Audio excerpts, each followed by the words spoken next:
ఏదైనా సరే నేనేం చెప్తున్నా అంటే ఏదైనా సరే మన చేతిలోంచి వెళ్ళి ఒక్కసారి అది క్లౌడ్లోకి ఎంటర్ అయింది లేదా మొబైల్ అప్లికేషన్ త్రూగా వేరే యాప్లోకి ఎంటర్ అయింది అంటే it's not at all safe. మరి క్లౌడ్లో మనం పెట్టుకుంటుంది ఏ రకమైన సెక్యూరిటీ కోసం?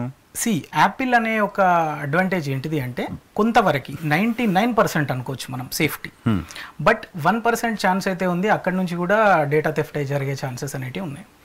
అది man in the middle attacks అవ్వచ్చు లేదా వేరే కంట్రీ గవర్నమెంట్ ఫెడరల్ గవర్నమెంటే దాన్ని తీసుకోవచ్చు. సో ఎనీ ఇంటర్మీడియటరీ, ఇప్పుడు యాపిల్ అనేది ఒక సర్వీస్ ప్రొవైడ్ చేసే company, it's not run by any government. So ఏ కంట్రీలో రిజిస్టర్ అయి ఉందో ఆ కంట్రీ గవర్నమెంట్కి ఇది లయబులా కదా? 100% ఫేస్బుక్ పోయినసారి ఇన్ఫర్మేషన్ మొత్తం అమెరికా గవర్నమెంట్కి ఇచ్చింది అని అతని పైన కేసు అయింది కదా. 100% అబ్సల్యూట్లీ ఇస్తారు. ఎవరైనా సరే ఒక సర్వీస్ని రన్ చేయాలి అంటే వాళ్ళు కంపల్సరీ గవర్నమెంట్కి లయబుల్గా ఉండాలి, ఎలాంటి డేటా అడిగినా ఇవ్వాల్సి వస్తుంది. లేదు అంటే ఆ సర్వీస్ ఇమ్మీడియట్గా బ్యాన్ అయిపోతుంది. సర్వీస్ బ్యాన్ అయింది అంటే వాళ్ళకి లాస్.